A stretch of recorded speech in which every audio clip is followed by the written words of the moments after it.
আচ্ছা, আপনি কি জানেন আপনার ঘরে থাকা আলু দিয়ে মেয়োনিজ, স্যুপ, কর্নফ্লাওয়ার আর ফুটবলের মতো ফুলকো ফুলকো রুটি বানানো যায়? যদি না জেনে থাকেন তাহলে এই ভিডিওটি আপনার জন্য। সামান্য আলু দিয়ে আজকে তৈরি করে দেখাবো 4টি ইউনিক ও ভিন্নধর্মী রেসিপি, যেগুলো একবার বানানো শিখে গেলে আপনার আজীবন কাজে আসবে। আসসালামু আলাইকুম everyone, I am chef Ishika. Welcome back to আইফুড channel. প্রথমেই তৈরি করে দেখাচ্ছি আলুর মেয়োনিজ।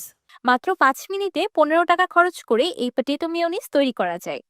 আলুর মেয়োনিজ বানানোর জন্য আমি প্রথমে একটি প্যানে দিয়ে দিলাম 4 কাপ বা পরিমাণ মতো পানি। আমি আলুর মেয়োনিজ বানানোর জন্য দুটি মিডিয়াম সাইজের আলু নিয়ে নিয়েছি। আলুগুলোকে মাঝ বরাবর কেটে নিয়েছি দ্রুত সিদ্ধ করার সুবিধার্থে। এবার আলুগুলোকে একদম নরম করে সিদ্ধ করে নিব। আলুগুলো একদম সফটলি সিদ্ধ হয়ে গিয়েছে, এবার এগুলোকে পানি থেকে তুলে নিচ্ছি। এবার একটি ব্লেন্ডার জারে দিয়ে দিলাম সিদ্ধ করে রাখা আলু, 1 চা চামচ রসুন কুচি। আপনারা ইচ্ছে করলে এখানে রসুন কুচির পরিবর্তে রসুন বাটাও দিতে পারবেন, কোনো অসুবিধা নেই। সেই সাথে দিয়ে দিলাম হাফ চা চামচ কালো গোলমরিচের গুঁড়া, 1.5 চা চামচ লবণ, 1 চা চামচ চিনি, 1 টেবিল চামচ লেবুর রস, 1 টেবিল চামচ ভিনেগার, হাফ কাপ দুধ আর 1/4 কাপ তেল। এবার সবকিছু একসাথে খুব ভালোভাবে ব্লেন্ড করে নিলেই তৈরি হয়ে যাবে rich and creamy potato mayonnaise. Just look at the texture. একদম মেয়োনিজের মতো হয়েছে, তাই না? দেখে বোঝার কোনোই উপায় নেই যে এই মেয়োনিজটা এইমাত্র আলু দিয়ে তৈরি হয়েছে। মেয়োনিজের টেস্টটাকে ব্যালেন্স করার জন্য চিনি ব্যবহার করা হয়েছে। আপনারা ইচ্ছে করলে চিনিটাকে টোটালি স্কিপও করতে পারেন। তো তৈরি হয়ে গেল silky creamy and rich in flavour potato mayonnaise. আপনারা এই আলুর মেয়োনিজ যেকোনো এয়ারটাইট বক্সে করে নর্মাল ফ্রিজে সংরক্ষণ করতে পারবেন 5 দিনের মতো। আলুর মেয়োনিজের কনসিস্টেন্সিটা দেখেই বুঝতে পারছেন মেয়োনিজটা কতটা বেশি পারফেক্ট হয়েছে, না খুব বেশি ঘন না খুব বেশি পাতলা। উপর থেকে কিছু চিলি ফ্লেক্স দিয়ে ডেকোরেশন করে দিলাম। এই ধরনের মেয়োনিজ বা ডিপগুলো টর্টিয়া চিপস দিয়ে খেতে কিন্তু খুব বেশি ভালো লাগে। তাছাড়া আপনারা পাউরুটির উপর স্প্রেড হিসাবেও এই মেয়োনিজটা দিয়ে খেতে পারবেন। এই আলুর মেয়োনিজ শুধু ডিপ বা স্প্রেড হিসাবে ব্যবহার করা যাবে তাই কিন্তু নয়। এই আলুর মেয়োনিজ দিয়ে আপনারা ডিমের মেয়োনিজের যে কোনো কাজ করতে পারবেন। পাস্তা, বার্গার, স্যান্ডউইচ, শর্মা, এমনকি যে কোনো সস বানাতেও এই আলুর মেয়োনিজ খুব সহজেই ব্যবহার করা যাবে। এই আলুর মেয়োনিজটা যেমন একদম ঝটপট 5 মিনিটে তৈরি করা গিয়েছে, তেমন কিন্তু খরচটাও খুবই কম লেগেছে। সেই সাথে অতিরিক্ত তেল দেওয়া মেয়োনিজের থেকে এটা খুব বেশি হেলদিও। ওভারঅল এই আলুর মেয়োনিজের টেস্টটা খুবই বেশি ইয়ামি অ্যান্ড অনেকটাই ডিমের মেয়োনিজের কাছাকাছি। আপনারা খুব সহজেই এটাকে ডিমের মেয়োনিজের পরিবর্তে ব্যবহার করতে পারবেন। এবার তৈরি করে দেখাবো পটেটো স্টার্চ।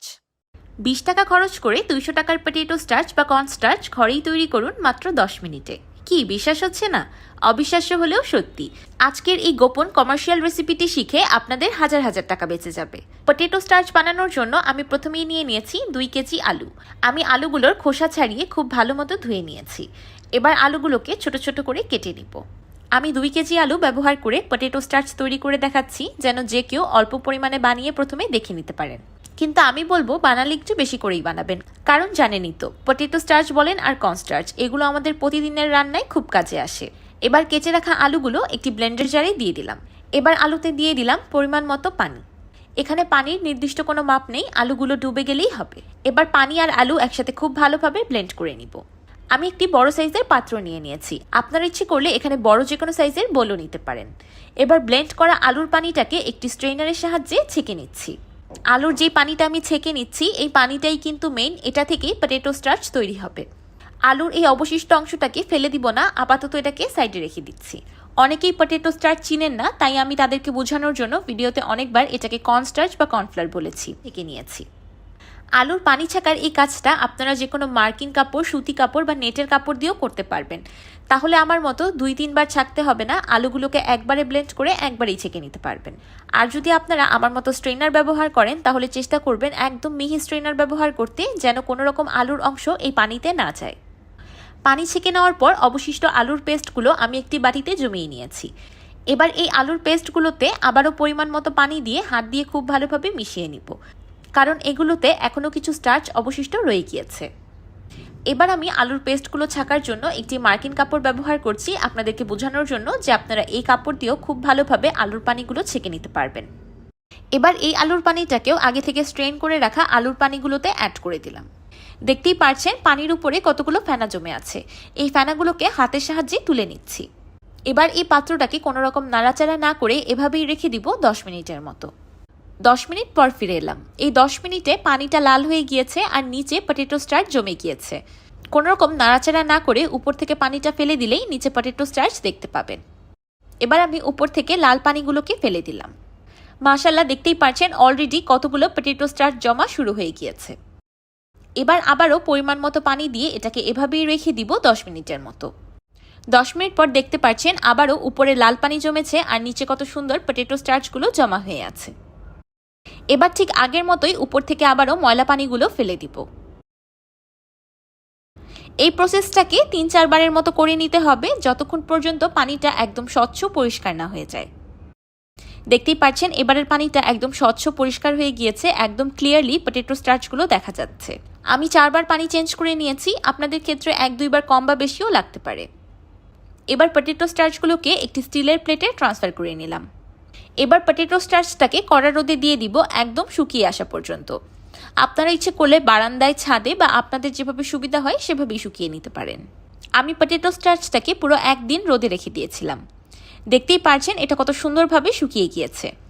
এবার এগুলোকে ব্লেন্ড করে পাউডার করে নিব। রোদে শুকিয়ে যখন পটেটো স্টার্চগুলো একদম প্লেটের সাথে লেগে যাবে তখন কোয়ান্টিটি কম মনে হতে পারে, কিন্তু ব্লেন্ড করার পর যখন পাউডার ফর্মে চলে আসবে তখন কোয়ান্টিটিটা বেড়ে যাবে। তো তৈরি হয়ে গেল হুবাহু দোকানের মতো পটেটো স্টার্চ বা কর্নস্টার্চ বা কর্নফ্লাওয়ার, যেটাই বলেন না কেন। পটেটো স্টার্চ সাধারণত কর্নফ্লাওয়ার, কর্নস্টার্চ থেকেও বেশি এক্সপেন্সিভ হয় আর হাতের কাছে পাওয়াও যায় না, কিন্তু এখন থেকে আপনারা খুব সহজে এবং অল্প খরচে ঘরেই তৈরি করে নিতে পারবেন। এই পটেটো স্টার্চ দিয়ে আপনারা কর্নফ্লাওয়ারের যে কোনো কাজ করতে পারবেন, আর যে কাজগুলো কর্নফ্লাওয়ার দিয়ে করা যায় না, পটেটো স্টার্চেরই প্রয়োজন হয়, সেগুলো তো করাই যাবে। এই পটেটো স্টার্চ আপনারা একদিন বানিয়ে যে কোনো এয়ারটাইট কন্টেইনারে করে সংরক্ষণ করতে পারবেন বছর জুড়ে। আমি আপনাদেরকে কাছ থেকে দেখিয়ে দিচ্ছি, দেখে বোঝার কোনোই উপায় নেই যে এগুলো ঘরে তৈরি হয়েছে, মনে হচ্ছে যেন একদম দোকানের কিনা, তাই না? আইফুড চ্যানেল মানেই সব ইউনিক ও সহজ রেসিপির ভান্ডার। তাহলে আপনি দেরি করছেন কেন? এখনই আমার রেসিপিটি ফলো করে ঘরেই তৈরি করে ফেলুন পটেটো স্টার্চ। 2 কেজি আলু থেকে আমি 250 গ্রাম পটেটো স্টার্চ পেয়েছি। এখন আপনারাই জানেন 250 গ্রাম কর্নফ্লাওয়ার বা পটেটো স্টার্চ কিনতে গেলে কত টাকা পড়বে। এখন বানিয়ে দেখাবো আলুর রুটি। তেলে হাবুডুবু খাওয়া আলুর পরোটা খাওয়া বাদ দিয়ে ফুটবলের মতো ফুলকো ফুলকো নরম তুলতুলে আলুর রুটি বানিয়ে খান। ফুলকো ফুলকো আলু রুটি বানানোর জন্য প্রথমে একটি প্যানে দিয়ে দিচ্ছি 500 গ্রাম আলু। আলুগুলোকে সিদ্ধ করার জন্য দিয়ে দিলাম 2 কাপ পানি। এবার আলুগুলো রান্না করতে থাকবো সম্পূর্ণ সিদ্ধ হয়ে আসা পর্যন্ত। আলুগুলোকে অবশ্যই একদম সফটলি সিদ্ধ করে নিতে হবে, যেন ধরার সাথে সাথেই গলে যায়। আলুগুলো খুব সুন্দরভাবে সিদ্ধ হয়ে গিয়েছে, আমি এগুলোকে পানি থেকে তুলে নিয়েছি। এবার একটি পটেটো ম্যাশারের সাহায্যে আলুগুলোকে ম্যাশ করে নিচ্ছি। গরম থাকা অবস্থায় আলুগুলোকে ম্যাশ করে নেওয়ার চেষ্টা করবেন, এতে করে আলুগুলো খুব ফাইনলি ম্যাশ হবে। এবার একটি মেজারমেন্ট গ্লাসে নিয়ে নিয়েছি 100 ml কুসুম গরম দুধ। দুধে দিয়ে দিলাম 5 গ্রাম ইনস্ট্যান্ট ড্রাই ইস্ট। এবার ইস্টটাকে দুধের সাথে খুব ভালোভাবে মিশিয়ে নিলাম। ইস্ট গোলানো দুধ আগে থেকে ম্যাশ করে রাখা আলুতে অ্যাড করে দিলাম। এবার দুধ আর আলু একসাথে খুব ভালোভাবে মিশিয়ে নিব। মিক্সিং ডান। এবার দিয়ে দিলাম 600 গ্রাম ময়দা। সেই সাথে দিয়ে দিলাম 10 গ্রাম বা স্বাদ মতো লবণ। এবার হাত দিয়ে সবকিছু একসাথে খুব ভালোভাবে মাখিয়ে একটি ডো তৈরি করে নেব। 10 মিনিট মথে নেওয়ার পর খুব সুন্দর একটা সেমি সফট ডো তৈরি হয়ে গিয়েছে। আপনারা যারা ময়দা খান না তারা এখানে রুটি খাওয়ার গমের আটাও ব্যবহার করতে পারবেন, কোনো অসুবিধা নেই। এবার একটি ক্লিং র্যাপ পেপার দিয়ে বোলের মুখটাকে কভার করে আমি ডোটাকে রেস্টে রেখে দিব 45 মিনিটের মতো। 45 মিনিট পর ডোটা ফার্মেন্ট হয়ে ফুলে ডাবল হয়ে গিয়েছে।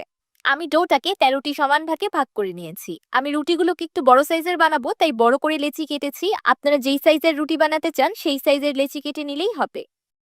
এবার শুকনো ময়দা ডাস্ট করে একটি রুটি বেলে নিব। রুটিগুলো ভাজার জন্য চুলায় একটি তাওয়া বসিয়ে দিলাম। আচ্ছা, আপনারা কিন্তু এই প্রিমিয়াম জার্মানি হানিকম ব্লেজার কাটের তাওয়াটা আমার বিজনেস পেজ অথেন্টিক বাই ইশিকাতে পেয়ে যাবেন, লিংক আমি ডেসক্রিপশন বক্সে দিয়ে দিব। রুটিগুলো ভাজার আগে তাওয়াটাকে খুব ভালোভাবে গরম করে নিতে হবে, তারপর চুলার ফ্লেমটা লো টু মিডিয়ামে করে দিতে হবে। প্রথমে রুটির এক পাশ 30 সেকেন্ডের মতো ছেঁকে নিব, তারপর অপর পাশটাকেও 30 সেকেন্ডের মতো ছেঁকে নিব। 2 পাশ 30 সেকেন্ড ছেঁকে নেওয়ার পর রুটিটাকে উল্টে দিলেই নিজে থেকে ফুলতে শুরু করবে। হালকা প্রেস করে করে রুটিটাকে আমি ফুলিয়ে নিচ্ছি। মাশাআল্লাহ, দেখতেই পারছেন রুটিটা কত সুন্দর ফুটবলের মতো ফুলকো হয়ে ফুলে উঠেছে। আপনাদেরও রুটির ডোটা যদি একদম পারফেক্ট হয়, রুটিগুলো ভাজার সময় একদমই সমস্যা হবে না, সবগুলো রুটি খুব সুন্দরভাবে ফুলে উঠবে। একটি রুটি ভাজা হয়ে গিয়েছে, এবার আমি আপনাদেরকে আরেকটি রুটি ভেজে দেখাচ্ছি। আমি যে কয়টা রুটি বানিয়েছি সবগুলো রুটি মাশাআল্লাহ খুব সুন্দরভাবে ফুলেছে। তো তৈরি হয়ে গেল নরম তুলতুলে ফুলকো ফুলকো আলুর রুটি। আমি একটি একটি করে সবগুলো রুটি ভেজেছি, তার মানে এতক্ষণে রুটিগুলো ঠান্ডা হয়ে গিয়েছে, কিন্তু দেখতেই পারছেন ঠান্ডা হয়ে যাওয়ার পরেও রুটিগুলো কতটা বেশি সফট আছে। এবার আমি একটি রুটি ছিঁড়ে দেখাচ্ছি যে ভিতর থেকে কেমন হয়েছে। দেখতেই পারছেন রুটিগুলো ভাজার সময় এত সুন্দর করে ফুলার কারণে ভিতর থেকেও কতটা বেশি সুন্দর হয়েছে। আলু দিয়ে তৈরি করার কারণে এই পটেটো ব্রেডগুলোর স্বাদ সাধারণ রুটি থেকে অনেক আলাদা। সকালের নাস্তায় এমন গরম গরম ফুলকো ফুলকো আলুর রুটি হলে কিন্তু সাথে আর কিছুই লাগবে না। তাছাড়া যারা গরুর মাংস নেহারি বা পায়া দিয়ে খাওয়ার জন্য কোনো ভিন্ন ধরনের রুটির রেসিপি খুঁজছেন, তাদের জন্য এই রেসিপিটা একদম পারফেক্ট। তাহলে চলুন এবার তৈরি করে নেই potato soup. Cream of mushroom soup থেকেও 10 গুণ বেশি মজাদার ক্রিম অফ পটেটো স্যুপ। মাত্র 20 টাকার আলু দিয়ে বাসায় বানিয়ে নিতে পারবেন এত ক্রিমি ইয়াম্মি স্যুপ যে মনে হবে কোনো রেস্টুরেন্টে বসে খাচ্ছেন। পটেটো স্যুপ বানানোর জন্য আমি প্রথমেই নিয়েছি 4টি মিডিয়াম সাইজের আলু। ওজন হিসাব করলে এখানে স্কিন পিল করার পর 300 গ্রাম আলু আছে। এখন আমি আলুগুলোকে রাফলি চপ করে নিব। এবার একটি প্যানে দিয়ে দিলাম 2 টেবিল চামচ বাটার। আপনারা ইচ্ছে করলে এখানে বাটারের পরিবর্তে তেল বা অলিভ অয়েলও ব্যবহার করতে পারবেন। বাটারটা মেল্ট হয়ে যাওয়ার পর দিয়ে দিলাম 2 টেবিল চামচ রসুন কুচি আর 1/3 কাপ পেঁয়াজ কুচি। এবার রসুন আর পেঁয়াজ বাটারের সাথে খুব ভালোভাবে সটে করে নিব। দেখতেই পাচ্ছেন আমি রসুন আর পেঁয়াজটাকে একদম কুচি করে কেটে নিয়েছি। আপনারা ইচ্ছে করলে একটু বড় করেও কাটতে পারবেন, কোনো অসুবিধা নেই। রসুন আর পেঁয়াজ বাটারে 1 মিনিটের মতো ভেজে নিয়ে দিয়ে দিলাম আগে থেকে কেটে রাখা আলু। এবার আলুগুলোকেও বাটারের সাথে খুব ভালোভাবে ভেজে নিব। এই সময় চুলার ফ্লেমটা হাইতে থাকবে। ভাজতে ভাজতে যখন আলুগুলো হালকা লালচে হওয়া শুরু হবে তখন দিয়ে দিব 1.5 কাপ পানি। এখানে একটি বিষয় লক্ষ্য রাখতে হবে, আলুগুলোকে বেশি ভেজে লাল করা যাবে না। লাল হওয়ার একটু আগেই পানিটা অ্যাড করে দিতে হবে। এবার দিয়ে দিলাম 1.5 কাপ লিকুইড দুধ আর 1 চা চামচ বা স্বাদ মতো লবণ। এবার চুলার ফ্লেমটা লো করে দিয়ে স্যুপটাকে ঢেকে রান্না করব আলুগুলো সম্পূর্ণ সিদ্ধ হয়ে যাওয়া পর্যন্ত। 10 মিনিট পর ফিরে এলাম। আমি আলুগুলোকে চেক করে নিচ্ছি যে ভালো মতো সিদ্ধ হয়েছে কিনা। দেখতেই পাচ্ছেন কোনো রকম প্রেশার ক্রিয়েট করা ছাড়াই আলুগুলো খুব ইজিলি ম্যাশ হয়ে যাচ্ছে। আলুগুলোকে অবশ্যই এমন সফটলি সিদ্ধ করে নিতে হবে। এবার আমি স্যুপটাকে চুলা থেকে নামিয়ে নিব। আমি এই অবস্থায় স্যুপটাকে 5 মিনিটের মতো টেবিলে রেখে দিব, গরমটা হালকা কমে যাওয়া পর্যন্ত। 5 মিনিট পর আমি স্যুপটাকে একটি ব্লেন্ডার জারে ট্রান্সফার করে দিচ্ছি। এবার সবকিছু একসাথে খুব ভালোভাবে ব্লেন্ড করে একটা স্মুথ পিউরি তৈরি করে নিব। আমি পটেটো স্যুপটাকে আবারও একটি প্যানে ট্রান্সফার করে দিলাম। স্যুপের কনসিস্টেন্সিটাকে অ্যাডজাস্ট করার জন্য দিয়ে দিলাম আরও 1/3 কাপ পানি। পানির পরিমাণটা আপনারা এখানে বুঝে অ্যাড করবেন। আপনাদের যতটুকু লাগবে এখানে ততটুকুই অ্যাড করা যাবে। আলুগুলো সিদ্ধ করার সময় কতটুকু পানি শুকিয়ে গিয়েছে সেটার উপর ভিত্তি করে এখানে পানি অ্যাড করতে হবে। আমি এই পর্যায়ে স্যুপটাকে টেস্ট করে আরও 1 চা চামচ লবণ অ্যাড করে দিয়েছি। এবার দিয়ে দিচ্ছি 1/4 টিস্পুনের মতো ফ্রেশলি ক্রাশড ব্ল্যাক পেপার বা কালো গোলমরিচ। এবার দিয়ে দিলাম পেঁয়াজের কলি। আলু আর পেঁয়াজের কলির কম্বিনেশন একসাথে খেতে খুব ভালো লাগে, আপনারা একবার ট্রাই করে দেখতে পারেন। একদম লাস্টে দিয়ে দিলাম 1/4 কাপ গ্রেটেড মজরেলা চিজ। চিজটা একদমই অপশনাল, ইচ্ছে করলে স্কিপ করতে পারেন। চিজ অ্যাড করলে স্যুপে ক্রিমিনেসটা একটু ইনহ্যান্স হয়। এছাড়াও পটেটো স্যুপটা খেতে অনেকটাই ক্রিমি লাগে। পেঁয়াজ পাতা আর চিজ অ্যাড করার পর স্যুপটাকে আর বেশিক্ষণ রান্না করার প্রয়োজন নেই। স্যুপে জাস্ট একটা বলক চলে আসলেই চুলা থেকে নামিয়ে নেব। Just look at the consistency, so creamy and so yummy. দেখি কে বলবে এই ডেলিশিয়াস স্যুপটা শুধু আলু দিয়ে তৈরি। আমার কাছে এমন সিম্পল অ্যান্ড কমফোর্টিং স্যুপগুলো খেতে খুব বেশি ভালো লাগে। হাবিজাবি মশলা না দিয়ে সিম্পল কিছু উপকরণ দিয়ে স্যুপ তৈরি করলেই সেগুলো খেতে বেশি লাইট এবং হালকা লাগে। ফ্রেশ মাশরুম ছাড়া ক্যান্ড মাশরুম দিয়ে ক্রিম অফ মাশরুম স্যুপ খেতে কখনোই ভালো লাগে না। যারা ফ্রেশ মাশরুম হাতের কাছে পান না তারা এই পটেটো স্যুপটা একবার ট্রাই করবেন। ক্রিম অফ মাশরুম স্যুপ খাওয়া ভুলেই যাবেন। খুবই লাইট অ্যান্ড হেলদি একটা স্যুপ রেসিপি যেটা ছোট থেকে বড় সবাই খেতে পছন্দ করবে। আমি স্যুপের ওপর কিছু ক্রুটনস আর স্প্রিং অনিয়ন্স দিয়ে ডেকোরেশন করে নিলাম। এমন এক বাটি স্যুপ বানিয়ে কারো সামনে রাখলে সে মনে করবে আপনি রেস্টুরেন্ট থেকে অর্ডার করে নিয়ে এসেছেন।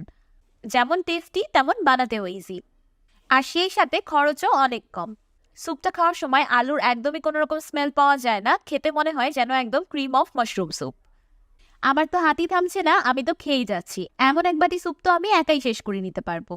আমার আজকের এই পটেটো স্যুপ রেসিপিটা আপনাদের কাছে কেমন লাগলো আমাকে অবশ্যই কমেন্ট করে জানাবেন। ভিডিওটি ভালো লাগলে একটি লাইক দিবেন আর আমার চ্যানেল সাবস্ক্রাইব করে আমার চ্যানেলের পাশেই থাকবেন। আল্লাহ হাফেজ।